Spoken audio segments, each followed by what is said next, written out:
Hey, load up on guns, bring your friends, fun to lose and to pretend. En un lugar tan lejano en el que los elefantes saltan de flor en flor y las hormigas hacen temblar la tierra existe Colombia. Sí, Colombia, con P. Usted no lo cree, yo tampoco. Pero en ese lugar existen los políticos que te dicen: trabajen vagos, atenidos. A usted, clase media, que madruga, coge bus, se moja a buscar el pan para su casa, y con eso mismo, con los impuestos, es que le das el sustento de los lujos a esos que te dicen que trabajen vagos. Todos estamos cansados de esto, ¿verdad? Pero por esto llega para ustedes The Platanal Politics.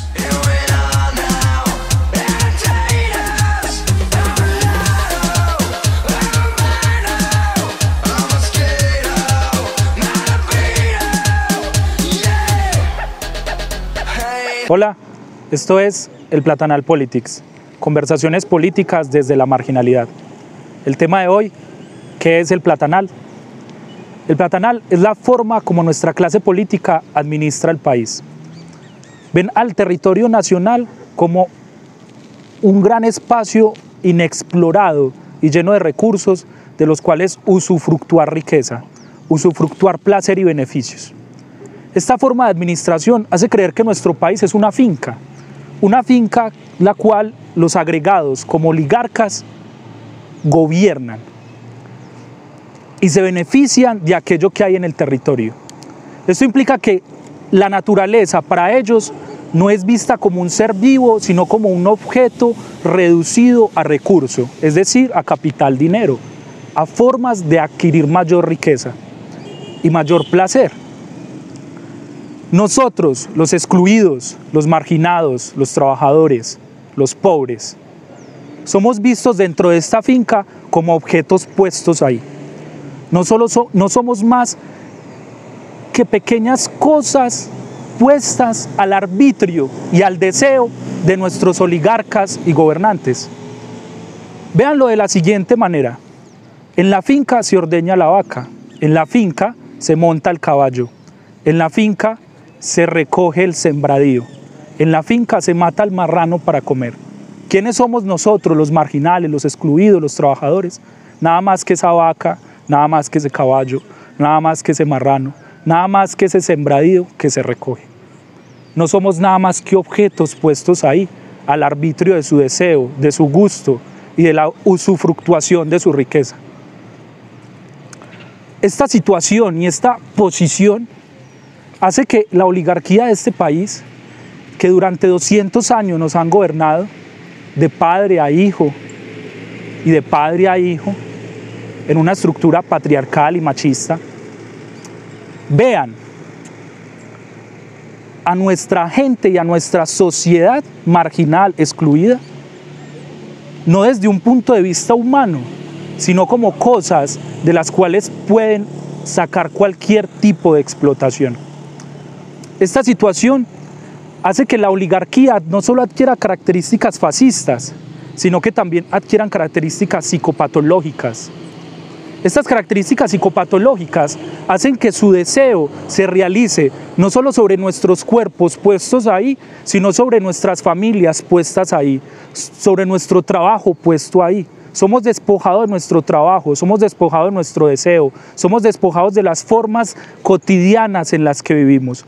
Un ejemplo de esto es la violación de la chica Juliana Zamboni, una niña que fue recogida en un barrio marginal por un multimillonario, de las grandes familias que han despojado tierras que han despojado tierras en los diferentes territorios de nuestro país, apoyadas por diferentes firmas de abogados.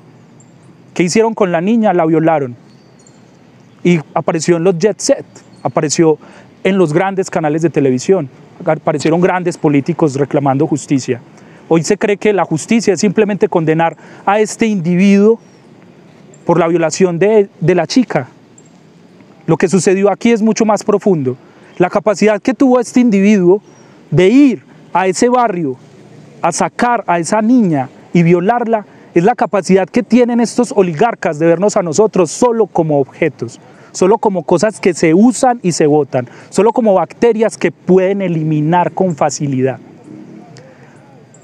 Pero nuestra posición así es aún de más tristeza, porque nosotros los excluidos, nosotros los trabajadores, nosotros los marginales también nos vemos como objetos, porque entregamos fácilmente nuestra fuerza de trabajo, porque vendemos fácilmente nuestro voto, porque acallamos fácilmente nuestra voz.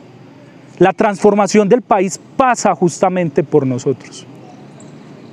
¿Cómo podemos ver la posición de la oligarquía referente a nuestro territorio y a nuestra identidad nacional? Como una frase de nuestro abohámster Abelardo de la Espriella, cuando dice que él no es del Caribe, sino del Caribe mediterráneo. Él no se reconoce en esta finca, porque la finca no es nada más que un objeto, no hay nada sentimental que lo ligue a ella, no hay ninguna identidad que lo relacione al territorio nacional. Desprecia haber nacido aquí y desprecia a la gente que nace aquí y que sí quiere este territorio y que sí quiere esta nación y que sí quiere ver un país diferente. Una de las condiciones también de esa situación de ver nuestro Estado-nación como una finca es que la ley está separada profundamente de la justicia. Hemos sido un país de constituciones, hemos sido un país de leyes, pero nunca hemos sido un país de justicia. Cuando la ley se separa radicalmente de la justicia, su conclusión no es nada más que el uso de la violencia, porque la ley es una forma de legitimar la violencia que la oligarquía y la casta gobernante utilizan contra los marginados, contra los excluidos, contra los pobres, contra los trabajadores, contra el pueblo. Esto lo podemos leer claramente en el caso de Andrés Felipe Arias. Si bien es cierto, y en eso creo que la Corte Constitucional es coherente,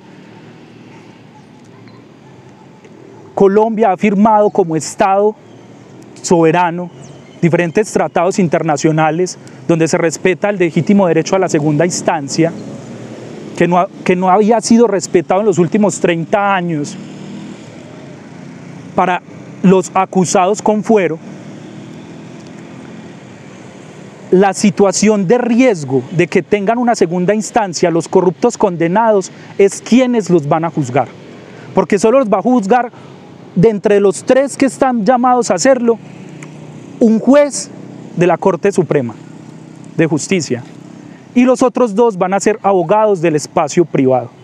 Tengamos muy en cuenta esto, porque cuando esa disolución entre lo público y lo privado ocurre, es muy fácil corromper la decisión de aquellos que fungen como jueces. ¿Por qué la justicia en Colombia está tan profundamente separada de la ley? Porque nuestros jueces no han sido representantes adecuados de ella, porque el juez es el que juzga, el juez es el que aplica la justicia. Cuando un juez tiene conocimiento de la justicia, comprende que un niño que roba, un adolescente que va y roba, porque no tiene que comer en su casa, porque sus hermanos, su familia, su madre, su padre no tienen de qué vivir, el juez comprende que el chico no tenía otro marco de decisión, no tenía otra opción. Por ello lo trata de una forma diferente e intenta que él salga de esa condición. Cuando un juez solo aplica la ley, desconoce la realidad social y económica en la que vivimos y que determina en gran medida las decisiones que tomamos. Ahora piensen un juez que no tiene ninguna responsabilidad pública, que nunca ha ejercido la justicia y que siempre ha sido un abogado litigante, penalista, que va a ir a juzgar a un corrupto. Va a ser fácilmente corrompible porque su relación con la justicia no es más que la relación de tergiversar la ley. No tergiversarla a favor de lo que sucede injustamente en la sociedad, sino de tergiversarla a favor de lo que le beneficia a él como individuo. Tristemente nuestro país siempre ha sido gobernado por los intereses particulares y nunca hemos tenido un momento donde los intereses generales tomen las riendas de nuestra nación. Debemos supurar esa relación. Debemos reconciliar esa relación entre ley y justicia. Pero esa reconciliación no pasa por las cortes, no pasa por los abogados, no pasa por las altas instituciones. Pasa por la práctica ética y política de las personas. Pasa por la práctica ética y política del pueblo, de los ciudadanos, de la gente de a pie, del pobre, del marginal, del trabajador. de que nos dejemos de ver como objetos y nos empecemos a ver como sujetos políticos, de que nos empecemos a ser responsables de nuestra sociedad, pero no solo como recogiendo una basurita o haciendo reciclaje, sino modificando la forma como nuestra economía se relaciona con la naturaleza, modificando la forma como la ley se relaciona con la justicia, modificando las instituciones hoy corrompidas por la clase política. Algunos dirán que se necesita una nueva constitución, yo diría que no. ¿Por qué? Porque el problema no son las leyes, el problema es reconstituir el Estado. Claro que hay leyes que no nos benefician, la ley 100, la ley 50, etc. Pero la modificación de la conciencia ética y política de los ciudadanos colombianos llevarán a la modificación de esas leyes injustas. Injustas, digo. ¿Por qué injustas? Porque no reconocen las condiciones sociales y económicas en las que vivimos. Lo podemos ver en el COVID. El problema del COVID-19 en Colombia no ha sido tratado a partir de las condiciones sociales y económicas en las que viven la mayoría de los ciudadanos colombianos, sino que han sido tratadas con el beneficio al capital financiero. Necesitamos entonces que despertemos a un escenario ético y político. Por eso hago un llamado a los alcaldes, gobernadores, concejales, senadores, representantes a la Cámara que representan el sentido alternativo de la política. ¿Qué es el sentido alternativo de la política? No hacer política como si esto fuera una finca, sino hacer política como si esto fuera un Estado-nación que defiende los derechos políticos, sociales, económicos, ambientales de todos los ciudadanos. Cuando comprendamos esto y hagamos política desde allí, modificaremos la forma en la que vivimos socioeconómicamente, es decir, la forma como nos relacionamos socialmente y la forma como nos relacionamos económicamente. Por eso hago un llamado a los representantes alternativos a ser mucho más radicales no en el discurso, sino en la construcción de un ejercicio colectivo. Hoy nuestra radicalidad implica la unidad. Hoy nuestra radicalidad implica que el fin se mantenga y que no se beneficien los medios. ¿Qué quiere decir esto? Que por el fin de enriquecerse individualmente algunos gobernantes alternativos o por el fin de pensar un alcalde que mañana tiene que pagar su elección de senador, no estafe al pueblo, porque estafa un sueño, estafa un ideal. Si algo es la justicia, es el ideal con el cual medimos nuestras acciones. Y cuando hemos estafado a la justicia, hemos perdido las riendas de una sociedad que sea más igualitaria y más libre. Por eso los alternativos tienen una responsabilidad radical como representantes de aquellos, como yo y como todos aquellos que se encuentran con la idea de cambiar este país, de respetar aquellas ideas y de llevarlas a cabo y de construir un proyecto de unidad que dentro de 2 años nos permita construir un país diferente. Por eso no pienso igual que aquel comediante de los años 90 que decía que la responsabilidad recae solo sobre los jóvenes. No, la responsabilidad de nuestro país recae sobre todos los ciudadanos, recae sobre el joven, sobre el niño, sobre la mujer y sobre el anciano. Recae sobre el marginal, sobre el pobre, sobre el trabajador, sobre el clase media. Porque todos necesitamos transformar la forma en la que se ha desarrollado la historia de nuestra nación para terminar con los 100 años de soledad, para terminar con los 50 años de violencia y para acabar con las relaciones que el narcotráfico ha impreso sobre nuestra vida social. Muchas gracias.